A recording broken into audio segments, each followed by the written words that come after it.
శ్రీ మహాజనాధిపతయ నమః. శ్రీ గురుభ్యో నమః. శుక్లాంబరధరం విష్ణుం శశివర్ణం చతుర్భుజం ప్రసన్నవదనం ధ్యాయేత్ సర్వవిఘ్నోపశాంతయే. అగజానన పద్మార్కం గజాననమహర్నిశం అనేకదం తం భక్తానాం ఏకదం తముపాస్మహే. గురవే సర్వలోకానాం విషడే భవరోగిణాం నిధయే సర్వవిద్యానాం దక్షిణామూర్తయే నమః. జ్ఞానానందమయం దేవం నిర్మలస్ఫటికాకృతిం ఆధారం సర్వవిద్యానాం హయగ్రీవముపాస్మహే.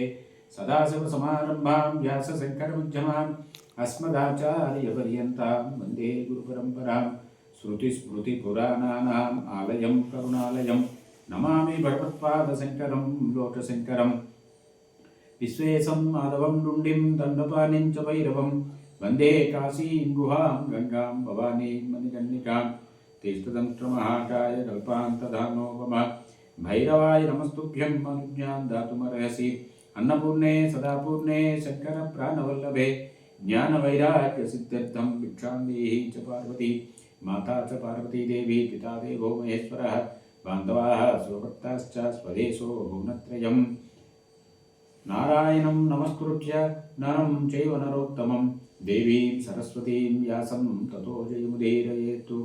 వసుదేవసుతం దేవం కంససానూరమర్దనం దేవకీ పరమానందం కృష్ణం వందే జగద్గురుం. ఆపదామపహర్తారం దాతారం సర్వసంపదాం లోకావిరామం శ్రీరామం భూయో భూయో నమామ్యహం. మనోజవం మారుతతుల్యవేగం జితేంద్రియం బుద్ధిమతాం వరిష్టం వాతాత్మజం వానరయూతముఖ్యం శ్రీరామదూతం శిరసా నమామి. ఎప్పుడైతే అర్జునుడు మనము క్షత్రియ ధర్మాన్ని పాటిస్తూ జరాసంధుడిని సంహరించడానికి ప్రయత్నం చేయాలి అని చెప్పిన తర్వాత శ్రీకృష్ణ స్వామి వారు అర్జునుడితో భీముడితో కలిసి బయలుదేరబోతున్నారు. ఇప్పుడు జరాసంధుడి యొక్క జనన వృత్తాంతం గురించి ధర్మరాజు స్వామివారిని అడగడం జరిగింది. కృష్ణ కోయం జరాసంధః కిం వీర్యః కిం పరాక్రమః యస్త్వాం సృష్ట్వాన్యసదృశం నదద్ధ సలభో యథా. స్వామి, అసలు ఈ జరాసంధుడు ఎవరు? వీడి యొక్క శౌర్యము పరాక్రమము ఎటువంటివి? ఎందువల్లంటే మీరు సాక్షాత్తు అగ్నిస్వరూపం. మీరు అగ్నిలా ఉండేటువంటి మీతోటి వాడు శత్రుత్వం కలిగి ఉన్నాడంటే ఒక మిడత అగ్నిలో పడిపోయి ఎలాగ మాడిపోతుందో అలా మాడిపోవలసింది. కానీ వాడు సురక్షితంగా ఉన్నాడే, ఈ విషయాన్ని తెలియజేయండి అని అడిగాడు ధర్మరాజు. స్వామివారు శృణురాజన్ జరాసంధః యద్వీర్యో యత్పరాక్రమః యథా చోపేక్షితో స్వామి బహుశః కృత విప్రియః. ఈ జరాసంధుడు ఎవరు? వీడి శౌర్య పరాక్రమాలు ఎటువంటివి? ఎన్నోసార్లు మాకు ఇతను అపకారం చేశాడు, కీడు చేశాడు. అయినప్పటికీ కూడా అతన్ని పట్ల ఒక రకమైన ఉపేక్ష వహించవలసి వచ్చింది మాకు. ఆ విషయాలన్నీ చెప్తానయ్యా అన్నారు స్వామి. మగధ దేశం బృహద్రథుడు అనే రాజు పరిపాలనలో ఉంది. 3 అక్షోహిణీల సేనకి అధిపతి ఈ బృహద్రథుడు. చాలా అందము, బలము, ధనము, అమితమైన పరాక్రమం ఉన్నటువంటి వాడు. ఒక ఇంద్రుడిలా ఉండేవాడు ఈ బృహద్రథుడు. ఎప్పుడు కూడా యాగదీక్షలో ఉండేవాడు, యజ్ఞాలు యాగాలు చేస్తూ ఉండేవాడు. అందువల్లే తండ్రి లేదు తల్లి ఒక ఉపాసనలో ఉండి ఒక తపశ్శక్తిని పెంచుకున్నట్లయితే ఆ ప్రభావం పిల్లల మీద కనిపిస్తుంది. తేజస్సులో సూర్యుడితో సమానంగా ఉండేవాడు, ఓర్పులో భూమితో సమానంగా ఉండేవాడు, కోపం వచ్చిందంటే కాలుడితో సమానంగా ఉండేవాడు, ఇక ఐశ్వర్యం విషయంలో కుబేరుడితో సమానంగా ఉండేవాడు. ఏ రకంగా అయితే సూర్యుడి యొక్క కిరణాలు మొత్తం భూమి అంతా వ్యాపిస్తాయి. సూర్యకిరణాలు ఇక్కడ పడ్డాయి ఇక్కడ పడలేదని ఉండదు, సకల భూమండలం అంతా వ్యాపిస్తూ ఉంటాయి. అదే రకంగా ఈ బృహత్తుడి యొక్క గుణాలు కూడా, సద్గుణాలు కూడా జగత్తంతా వ్యాపించున్నాయి. ఈ బృహత్తుడు కాశీరాజు పుత్రికల్ని వివాహం చేసుకున్నాడు.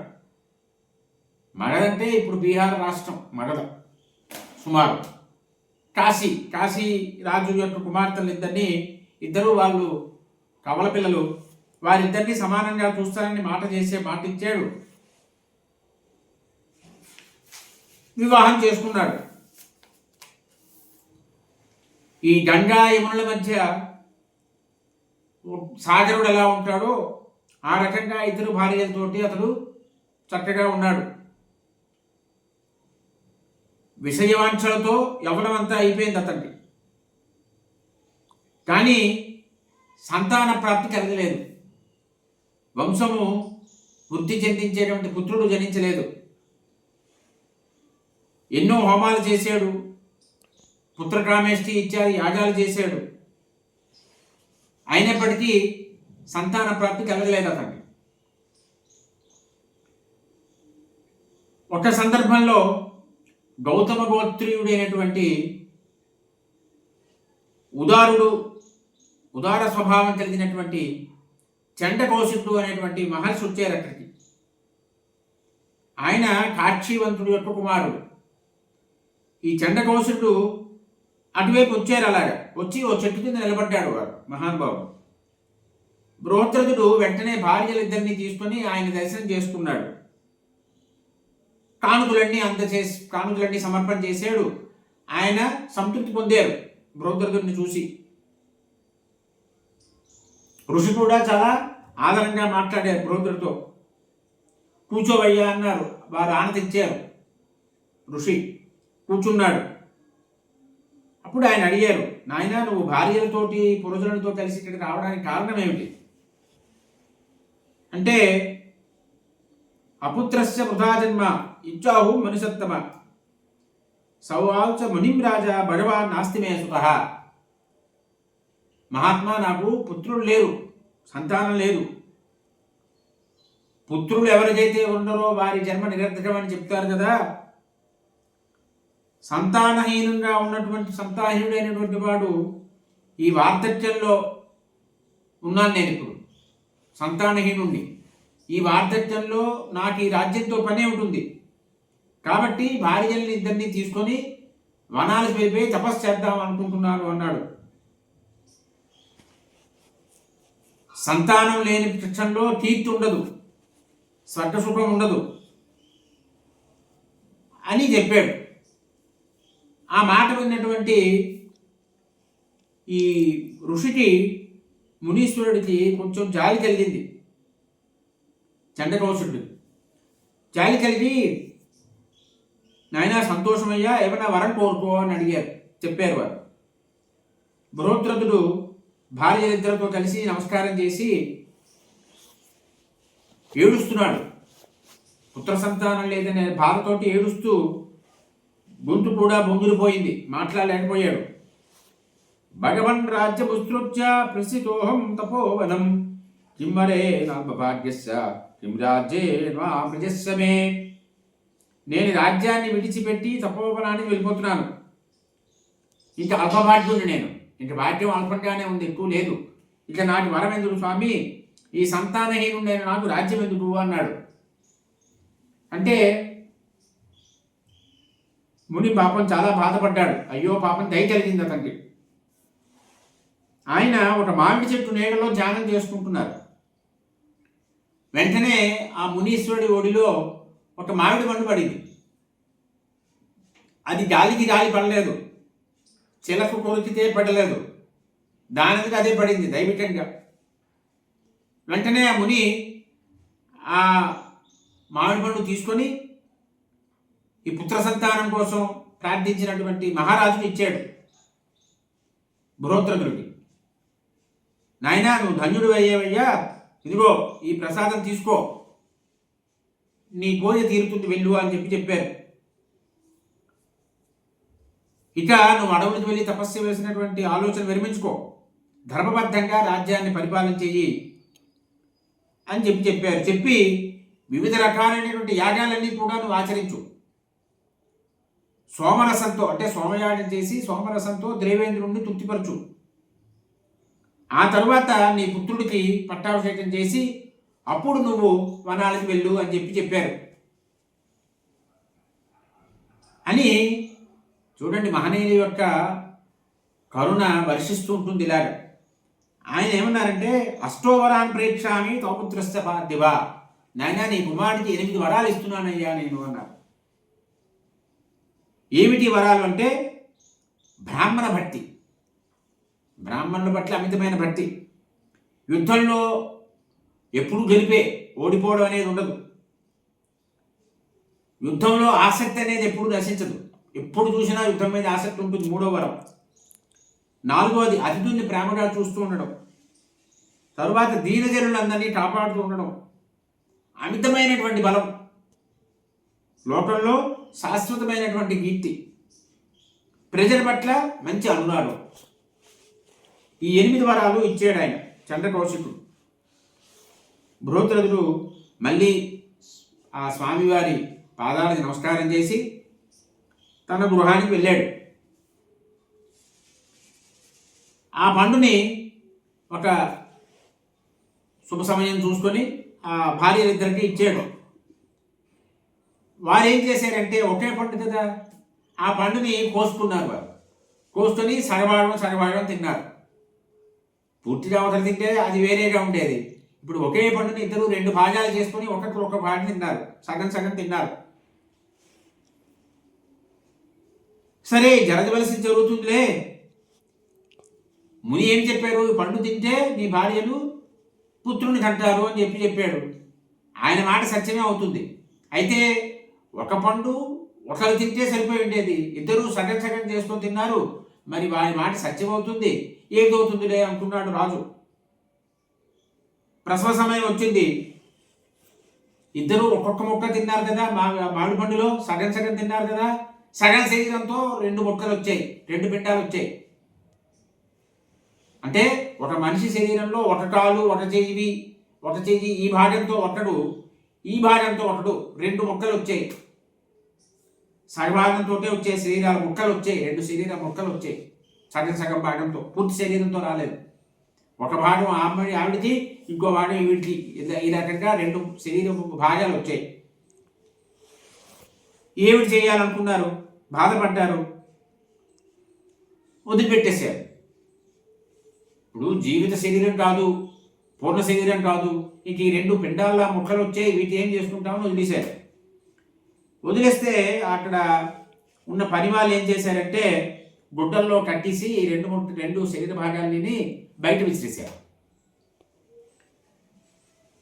అక్కడ ఒక రాక్షసి ఉన్నది, దాని పేరు జర అనేటువంటి రాక్షసి. ఈ రాక్షసి ఎప్పుడు మాంసము, నెత్తురు ఇవన్నీ ఆహారంగా తింటూ ఉంటుంది. అలా తిరుగుతూ ఈ 2 శరీర ముక్కల్ని చూసింది, అది తీసుకున్నది.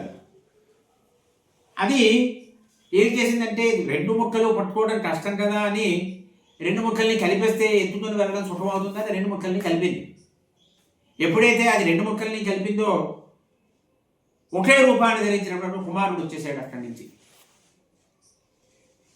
అప్పుడు చాలా ఆశ్చర్యపోయింది అది, ఆ రాక్షసి. ఈ శిశువు చాలా బరువుగా ఉన్నాడు, మొయ్యలేకపోయింది. వెంటనే ఏడవడం మొదలుపెట్టాడు ఆ పిల్లడు, శిశువు. అంతఃపుర కాంతులందరూ ఏడుపు విన్నారు, పిల్లడి ఏడుపు విన్నారు. మహారాజు చెప్పారు, మహారాజు వీళ్ళ అంతఃపుర కాంతులందరూ బయటకు వచ్చారు. అంతవరకు రాణులు, అయ్యో ఇటువంటి సంతానం వచ్చింది ఏమిటి మనకి, చక్కని పిల్లడు పుట్టలేదే అని బాధపడుతున్నటువంటి వాళ్ళకి ఈ స్తన్యాల నుంచి పాలు రావడం మొదలుపెట్టాయి. అంటే అనురాగం అన్నమాట, అది తల్లి కొడుకు యొక్క అనురాగం. అలా ఉదాహరణ. చాలా సంతోషించారు ఒక్కసారి. వెంటనే పాలకుడిని చూశారు. ఇంతలో ఆ రాక్షసి వచ్చింది అక్కడికి. ఆ రాక్షసి ఎప్పుడు ఆలోచిస్తోంది, ఇదే రాములు వారు అంటారు, రాక్షసుడికైనా జంతువులకైనా ఎవరికైనా సరే దయాగుణం అనేది ఉంటుంది. ఆపదలో ఉండవాన్ని కాపాడాలనే గుణం ఉంటుందని చెప్పారు రామాయణంలో. ఇక్కడ ఆ రాక్షసి భావిస్తోంది. చూడండి ఎంత చక్కటి ఆలోచన. నేను ఈ రాజు రాజ్యంలో ఉన్నాను. ఈ రాజు చాలా ధర్మాత్ముడు, మహాత్ముడు, సంతానం కోసం తపన పడుతున్నవాడు. అటువంటి రాజుకి లేక కొడుకు పుట్టాడు. ఆ కొడుకుని నేను హత్య చేయడం భావ్యమా అని భావించింది. అంటే రాజు ధర్మబద్ధంగా ఉంటే రాక్షస ప్రవృత్తి ఉన్న వాళ్ళు కూడా ధర్మబద్ధంగా ఆలోచిస్తారు. రాజు రాక్షస ప్రవృత్తితో ఉంటే ధర్మబద్ధంగా ఉన్నవాడు కూడా రాక్షసుల్లో ఆలోచిస్తాడు. వెంటనే ఆ రాక్షసి ఒక మనుష్య రూపాన్ని ధరించింది. మేఘము సూర్యుడిని ఎలా తీసుకెళ్తూ ఉంటుందో అలాగా ఆ బాలుని తీసుకొని రాజు దగ్గరికి వచ్చింది ఆ రాక్షసి. వచ్చి, మహారాజా, ఈ పిల్లడు నీ కుమారుడు, నేను ఇస్తున్నాను, తీసుకోవాలని కాదు. బ్రహ్మర్షి మీకు వరం అనుగ్రహించారు. ఆ వర ప్రభావం వల్ల నీ భార్యలిద్దరికి కూడా ఇతడు కుమారుడిగా జన్మించాడు. మీ దాసీజనం ఈ 2 ముక్కల్ని ఆయన పడేస్తే నేను వాటిని రక్షించాను అని చెప్పాడు. అప్పుడు ఈ కాశీరాజు కుమార్తెలు, ఇతని భార్యలు, బృహద్రథుడి భార్యలు ఇద్దరు కూడా ఆ బాలుని ఎత్తుకున్నారు. అతన్ని పుత్ర వాత్సల్యంతో ఆలింగనం చేసుకొని అతనికి సైన్యమది ఇవ్వడం మొదలుపెట్టారు. ఈ రకంగా ఆ మానుష వేషంలో ఉన్నటువంటి రాక్షసిని బృహద్రథుడు అడిగాడు. నాకు పుత్రదానం చేసావు కదా, నువ్వెవరమ్మా అని అడిగాడు. స్వేచ్ఛా విహారినిగా ఉన్నావు, నువ్వు దేవతా స్వరూపంగా కనిపిస్తున్నావు అన్నాడు. అప్పుడు ఆమె చెప్పింది, నేను కామరూపిణి అయినటువంటి ఒక రాక్షసిని, నా పేరు జర, నేను నీ ఇంట్లో ఎప్పుడూ పూజింపబడుతూ ఉండేదాన్ని అని చెప్తోంది ఈవిడ. నేను మానవ లోకంలో ప్రతి ఇంట్లోనే ఉంటాను. నేను రాక్షసినే, కానీ నా పేరు గృహదేవి. గృహదేవీతి నామ్నావే పురాపుష్ట స్వయంభువ. పూర్వము నన్ను గృహదేవి అనే పేరుతో నన్ను సృష్టించారు. కాబట్టి దానవుల యొక్క వినాశం కోసం నన్ను వినియోగించారు బ్రహ్మగారు. నన్ను సృష్టి చేశారు. సృష్టి చేసి దానవుల వినాశం కోసం నన్ను వినియోగించుకున్నారు. నాకు దివ్య రూపం కూడా ఉన్నది. నన్ను పుత్రమతి అయినటువంటి యువతిగా ఇంట్లో గోడల మీద చిత్రిస్తూ ఉంటారు. జర అనే ఈవిడ చిత్రాన్ని గోడల మీద చిత్రించాలి. చిత్రిస్తే ఏమవుతుందంటే ఆ ఇంట్లో అభివృద్ధి అనేది ఉంటుంది. ఒకవేళ ఇలా చేయకపోతే ఆ ఇంటికి హాని కలుగుతుంది. మీ ఇంట్లో చాలా కాలంగా నేను పూజలు అందుకుంటున్నాను కాబట్టి బహుపుత్రమతిగా గోడల మీద చిత్రించారట ఈవిడ్ని. నాకు గంధము, పుష్పము, ధూపము, భక్ష్యము, భోజ్యము ఇటువంటి ఉపచారాలతో నాకు పూజలు చేశారు. ఇన్ని పూజల్ని గృహంలో నేను అందుకున్నాను కాబట్టి నీకు ఏదైనా ప్రత్యుపకారం చేయాలి అనేటువంటి ఉద్దేశంతో ఉన్నాను. ఈ ముక్కల్ని నేను చూశాను. చూసిన తర్వాత వీటికి ప్రాణం పోయాలని వీటి రెండింటి కలిపాను. కలపడం వల్ల అదృష్టవశాత్తుగా అది ఒక కుమారుడిగా వచ్చాడు. ఇది నీ భాగ్యం వల్ల జరిగింది, నేను నిమిత్త మాత్రుడినే అని చెప్పింది ఆవిడ. వెంటనే ఈ పిల్లడికి తగినటువంటి సంస్కారాలన్నీ చేయించవలసింది అని చెప్పింది. చెప్పి ఇందుకు అసలు జరాసంధుడనే పేరు ఎందుకు వచ్చింది? జరా అనేటువంటి రాక్షసి సంధి చేసింది, కలిపింది 2 శరీర భాగాల్ని. అందుకు జరాసంధుడు అనే పేరు వచ్చింది వాడికి. ఈ మేరు పర్వతం అయినట్టంటే నేను తినగలను అన్నది రాక్షసి. మేరు పర్వతాన్ని కూడా తినేటువంటి సామర్థ్యం ఉంది నాకు. ఈ బాలుడంత లెక్క. కానీ నీ ఇంట్లో నేను పూజలు అందుకున్నాను కాబట్టి నేను నీ కుమారుని తిరిగి వచ్చాను. చూడండి, ఆలోచించండి. ఒక రాక్షసే పూజలు అందుకున్నందువల్ల ఇంతటి మహోపచారం చేసిందే. మరి దేవతలు మనం పూజ చేస్తే దేవతలు మన పూజలు అందుకున్న దేవతలు మనం అనుగ్రహించరా? ఖచ్చితంగా అనుగ్రహించి తీరతారు. ఈ రకంగా శ్రీకృష్ణ స్వామి గారు చెప్పారు. ఈ రకంగా చెప్పిన తర్వాత జర అనే రాక్షసి మాయమైపోయిందయ్యా. రాజు కుమారుని తీసుకొని ఇంట్లోకి వెళ్ళాడు. ఈ బాలకుడి సంస్కారాలని జరిపించారు. మగధ రాష్ట్రంలో ఆ రాక్షసికి మహోత్సవాలు కూడా జరిపించారు. జరచేత కలపబడ్డాడు. తస్య నామా కరోచైవ పితామహ సమర్పిత జరయా సంధితో యస్మాత్తు జరాసంధో భవత్వయం. అంటే జరచేత కలపబడ్డాడు కాబట్టి జరాసంధుడు అనే పేరు వచ్చింది అతనికి. బ్రహ్మతో సమానమైనటువంటి ఆ బాలుడికి ఆ పేరు జరాసంధుడు అనేటువంటి పేరు పెట్టారు. ఈ రకంగా గొప్ప బలం కలిగినటువంటి ఈ జరాసంధుడు నెయ్యి పోస్తే అగ్ని, హోమగుండంలో అగ్ని ఎలా ప్రజ్వలిస్తూ ఉంటుందో ఆ రకంగా దినదిన వృద్ధి పొందుతున్నాడు.